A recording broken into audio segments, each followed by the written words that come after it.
the suppression of the use of marijuana and of the forces lurking behind it are the most important jobs this department is now engaged in. In 1930, the records on marijuana in the Washington office of the Narcotics Division scarcely filled a small folder like this. Today, they fill cabinets. Welcome, ladies and gentlemen, Coloradians and everyone that's smart enough to listen from the outside. One of the most amazing plants we've ever discovered. The pot party, the trippers, the grasshoppers, the hip ones, all gathered in secrecy and flying high as a kite. I got weed pots. Welcome back, ladies and gentlemen, to another episode of Stoned Appetit with your hosts. As always, it's me, Kip, and to my left, I got CB. CB, how are you today, brother? Doing well, coming off a beautiful day. Had a beautiful weekend with Friendsgiving and everything, so nice to get back to the swing of things. Yes, sir. We got an episode, and we got a very short week. You know, most folks are going to be on vacation, so if you're listening to this as you're either traveling or maybe prepping the turkey, we have an epic episode with you today. We have some guests joining us, but before we introduce them, we want to give a quick shout out to where we are tonight as well as to our sponsors. We are coming to you from the Plaza 38, but specifically the bar inside, which I believe is called the 38 Bar. It's located right here almost at the corner of King or Lowell and 38. It's the bottom floor of the big new apartment complex that's been created. It's a pretty badass location. For those that don't know, they have a food court over here, a fully functioning bar, a jazz stage where we'll talk about that with the owner tonight. But they also have a nail salon. They have everything you could want. That place is door-to-door packed. It's slammed over there. And then there's great food all across the place. We have Mediterranean. They have tacos. They have coffee and ice cream for the kids. They got everything you could fucking want. So come on down here, check it out. Again, that's the Plaza 38. We're at the bar specifically, but Plaza 38, it's at Lowell and 38th Avenue up here in the Highlands neighborhood. Free parking. Free parking, which is fucking, that is so clutch, by the way. Yeah, you'll see it. It's real clutch. All right, before we get started, let's give a quick shout out to our sponsors. It's a huge week. Obviously, everyone in the country has Black Friday deals, and our sponsors, Seed & Smith and Callie's, are no different. So first, let me read you a little quick excerpt from our Seed & Smith friends. As y'all know, they have two locations, one on Oakland Street out near the airport. So if you need to pick some up as you fly into town or as you fly out of town, we don't condone it, but if you need tips on how to get through traffic, we can help you. And then they have a second location in Louisville, 1413 Heckler Way, right off the main square. We love that place. It's like the Apple store of weed shops. It's pretty badass. And so here are the deals they have. They have 2 grams live resin, $40. Shatter, 4 grams for $50. And then here's some of the ones that everyone knows. 33% off all Ripple products. So for those that like the quick, fast-acting edibles, or if you want to mix in a little bit of the product with your supper, you can do that for Thanksgiving. They've pre-packed ounces for $90 out the door, and a slew of other shit, all on sale this week for Seed & Smith. So go check them out. One of their 2 locations, they got you covered. Hella deals. Whew. And Callie's is no different, Chris. That's the best part. If you're trying to stick right here in downtown Denver and looking for fantastic deals on cannabis or cannabis-related products, our friends over at Callie's, you know they have the location down on 8th and Kenosha Court right off Federal. They also have the location at 31st and Larimer, and then the one all the way up in North Glen that is just fucking buzzing all the time. They have deals on high grade, or I guess they're a top shelf weed out the door. I think it's going for $120 when it's usually like $70 an eighth. So you can get great flower. And then they also have deals from their vendors of the month, folks like Green Dot Lab and Ripple, maybe one as well. I'm just spitballing here, but we always have the dollar joint cards too. So if you need that, we got you covered. We love those folks over at Callie's and our friends at Seed & Smith. Thanks for letting us do this podcast. Whew. All right, let's get on with the show. Yes, sir. Hey, we got to pay the bills. Yeah, they're great. All right, so we're coming to y'all today with a repeat guest, Jolt, a.k.a. Jeremy Silas Ulibarri, well-renowned Denver native street artist. You know, you've seen some of his work tagged all over the city, but at the same time, we've talked to him about everything. You know, activist and for cannabis as well as for community outreach and for kind of retaking the neighborhood the right way. You know, taking back Christopher Columbus Park and bullshit like that. We talked about all of that, and so he's a big member in the community, a big staple in the community, and we're excited to have Jolt back. But we're not alone. We also have two more guests with us. We have Bubba Burger. You may know the name. He's well known in the cannabis industry. He is the literal OG of OG Kush and Bubba Kush Cannabis. So that name rings a bell for a lot of motherfuckers out there, especially in our weed community. So we have Bubba joining us today, and we're gonna kind of shoot the shit, talk about what he's been up to, talk about his entry into the game. And like I teased earlier, Chris, we have the owner and founder of the Plaza 38. The man is he created a diamond right here out of rough in, I guess, whatever the fuck's over here. I got kicked out of a sports bar right down the street one time, and I haven't been back. So I'm stoked to be back, and I love this area. So we're going to talk with Gene Lucero as well. We're going to get the nitty-gritty on the new neighborhood dives. So I'm stoked. You ready to get this party started? Yeah. All right. So who wants to do first introductions? Raise your hand. I got it. All right. Jolt, give everybody a quick rundown for those that don't or maybe didn't catch the last episode. Summary of your Wikipedia page. Yeah, what's your Wikipedia page? I don't have one. But I am a Denver native, local artist. I create large-scale public art, but I also do fine art, like museum and gallery works. I'm an illustrator. I'm a designer. I work within the community as well, just to represent the culture of Denver. I try to do things that celebrate that and maintain it all at the same time.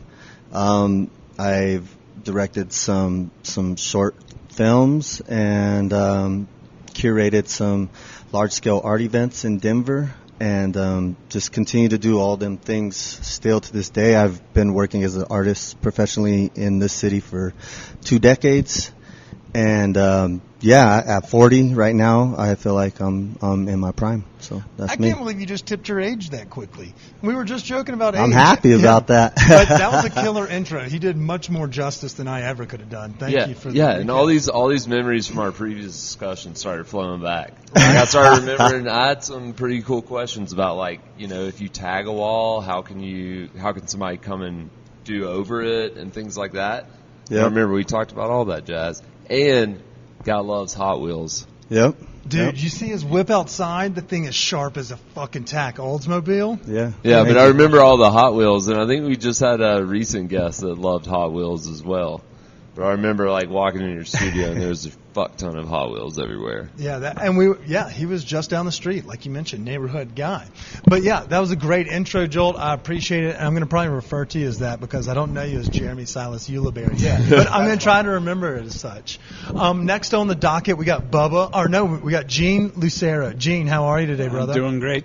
You doing great? Yeah. All right, so I don't know if this is your first time on the podcast. It is, for sure. Right. But we like to kind of get to know our guests in different ways. But Chris likes to ask we get the party started every episode the same way. So I'm going to let Chris go ahead and tee off. All right, Gene, are you a transplant or a native to Colorado? A native.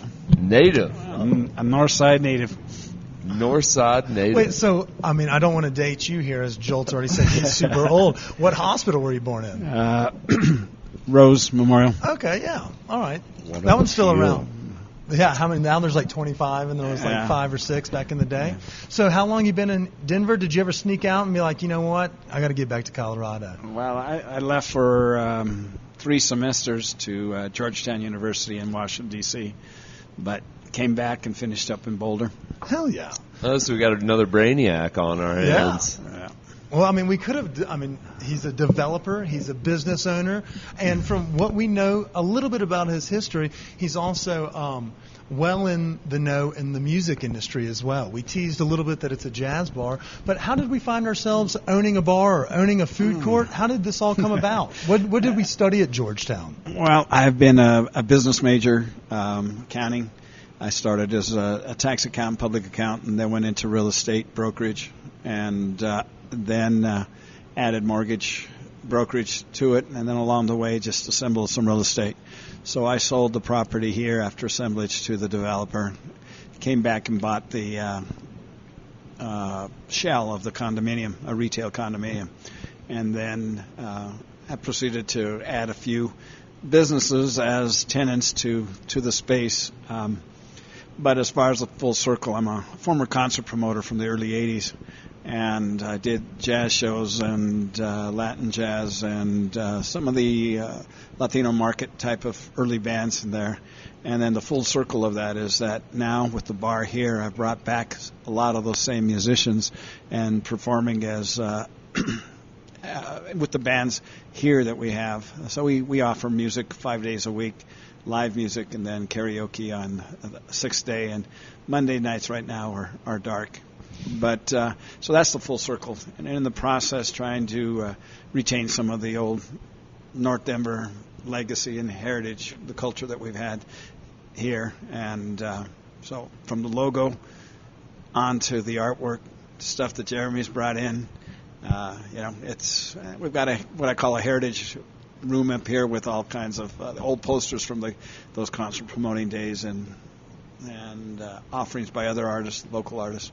Fuck yeah. Dude, this is maybe the most decorated. I mean, first off, the tax accountant, while we have a friend that is also that, he's not nearly as personable as you. What's it called? So usually you wouldn't think of someone that's like, the book guy is also like the personable guy that wants to go out and talk to artists. Was it a young age that you fell in love with music, or was it math that started and then one just happened to pay for the other and was more fruitful? Well, what you said there did definitely apply. One helped pay for the other, And some of those early days of concert promotion didn't really pay for itself. So those were challenges, and I was just in my 20s at the time, and you never lost the passion, even despite having I the bet day it paid job. for itself in other ways, Gene. You're in your 20s, concert promoter? Yeah. I bet you did okay. Yeah, I bet you had a lot of fun. That was some fun, for sure. It's all right. No one's listening. Just tell some of those stories. Who's the coolest person you ever partied with? Who was the coolest person? Partying with some of Tito Puente's Latin jazz ensemble.